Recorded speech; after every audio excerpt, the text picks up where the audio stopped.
Philadelphia, the city of brotherly love, my hometown. So the message to the church in Philadelphia was to hold on. To the angel of the church in Philadelphia write, the words of the Holy One, the true one, who has the key of David, who opens and no one will shut, who shuts and no one opens.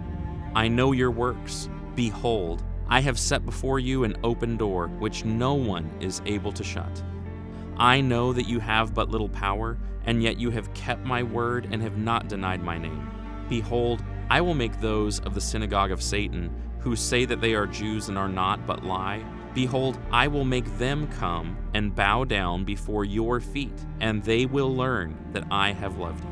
Because you have kept my word about patient endurance, I will keep you from the hour of trial that is coming on the whole world, to try those who dwell on the earth. I am coming soon. Hold fast what you have, so that no one may seize your crown. The one who conquers, I will make him a pillar in the temple of my God. Never shall he go out of it. And I will write on him the name of my God, and the name of the city of my God, the New Jerusalem, which comes down from my God out of heaven, and my own new name. He who has an ear, let him hear what the Spirit says to the churches.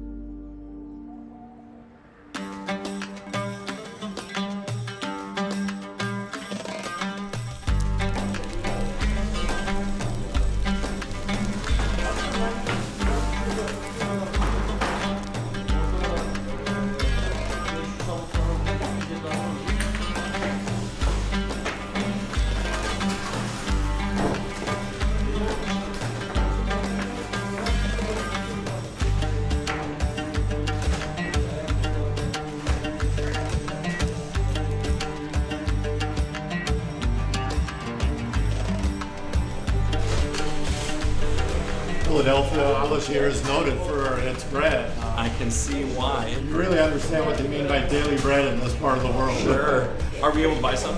We sure can. Super. Make it up. Wow. Hot and fresh. Oh, that smells delicious. Thank you. Thank you.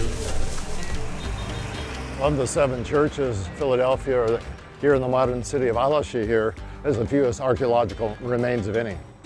Why is that so? Why hasn't there been more preservation or digs? Well, they've just built the modern city over the ancient one and only preserved a few things. Let's talk about the letter that was sent to Philadelphia. It's a unique one. Yeah. There's nothing negative that Jesus says about that group. Yeah, they have little strength, but he commends them nevertheless. For holding fast. He mentions something that I find intriguing. He talks about Satan, and he talks about the synagogue of Satan. Yeah. I think we're talking about internal conflict in the synagogue itself between those traditional Jewish members of the synagogue and now the Jesus followers. And so we have a conflict, and again, this whole issue we see in the Gospel of John of being put out of the synagogue happening here in Philadelphia. That's something we see consistently through the New Testament. You know, the gospel of Jesus goes first to the Jews when Paul goes to synagogues. Yes. As is often the case, they reject the gospel, and then he goes and talks to Gentiles. Exactly.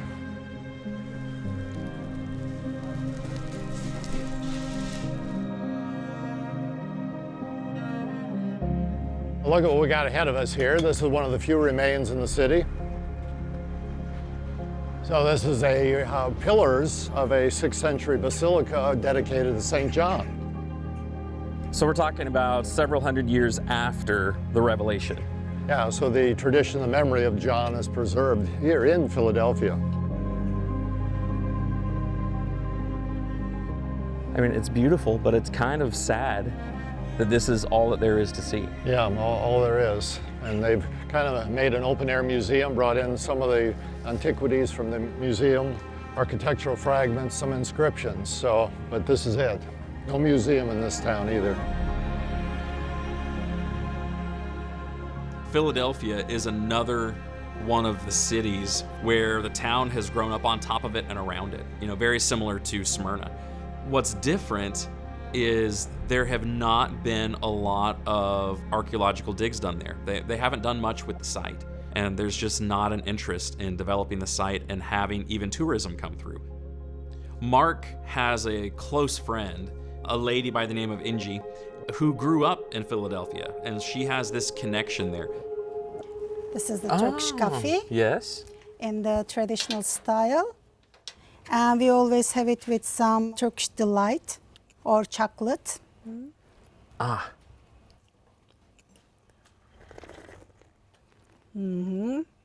That's how you do it. We've been doing it wrong this whole trip. Philadelphia, the city of brotherly love. That's right. My hometown. It's named after Attalus II Philadelphus, who loved his brother and did not betray his brother Eumenes II. There's not much to see in Philadelphia.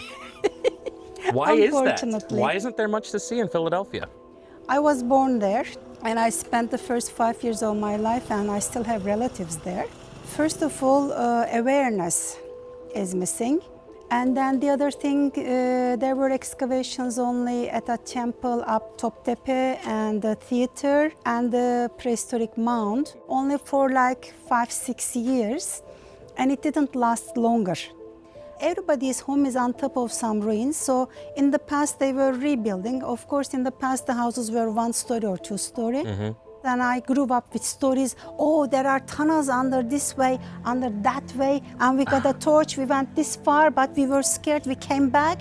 I grew up with these stories. That's amazing. But it's difficult to say that there's nothing to see there, but there's all things to say about it. Right.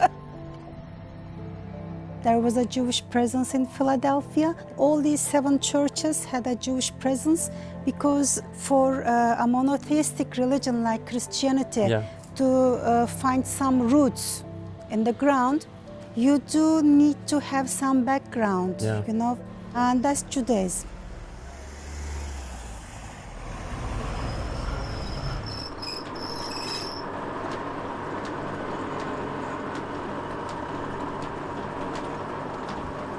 So the message to the church in Philadelphia, these folks that were experiencing oppression by the Jews in the area, the message to them was to hold on. Yeah, You know, absolutely. keep doing what you're doing. Don't grow weary. I think that's a message that any Christian in any era would benefit from hearing.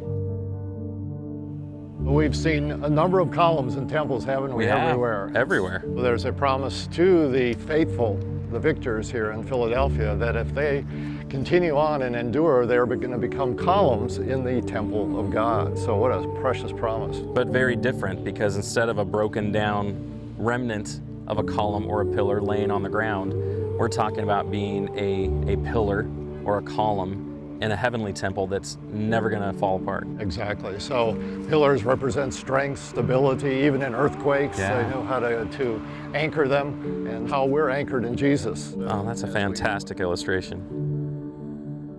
The letter that Jesus sent to Philadelphia is super encouraging, but it's sent to this city that is smaller and even in its original setting, maybe a little bit less significant. It's to these people where he does not have something to say to condemn them or correct them. He doesn't offer any kind of rebuke. It's just flat out encouragement from start to finish, where he's encouraging them to hang on. Jesus, as he looks at these churches, he's not impressed with size. He's not impressed with wealth. The thing that Jesus values is faithfulness. And so he praises them for their faithfulness and encourages them to hang on and hold fast and to endure. And I think that's a lesson that we need to take. Jesus is not impressed with our attendance size. He's not impressed with the size of our building, the location of our building. He's not impressed with how much money a congregation contributes on a weekly basis or an annual basis. That's not what he's worried about. But what he is impressed with is faithfulness, especially faithfulness that can endure any kind of trial.